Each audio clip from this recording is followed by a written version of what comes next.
Menteri Luar Negeri Malaysia ucapkan selamat atas kemenangan Indonesia di Piala Thomas. Menteri Luar Negeri Republik Indonesia Retno Marsudi dan Menlu Luar Negeri Malaysia Saifuddin Abdullah melakukan pertemuan bilateral pada Senin 18 Oktober 2021.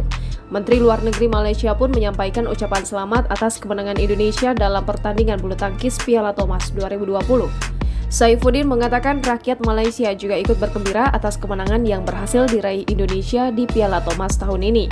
Lebih lanjut, kunjungan kedua Menlu tersebut juga mempersiapkan rencana kedatangan Perdana Menteri Malaysia Ismail Sabri ke Indonesia dalam waktu dekat.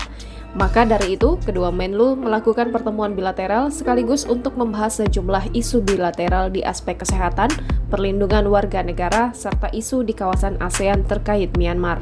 Diketahui tunggal putra Indonesia Jonathan Christie memastikan Merah Putih meraih gelar juara Thomas Cup 2020 setelah mengalahkan Li Shifeng pada laga ketiga. Jonathan menang 21-14, 18-21, 21-14 atas Li Shifeng dalam drama 3 game selama 1 jam 21 menit.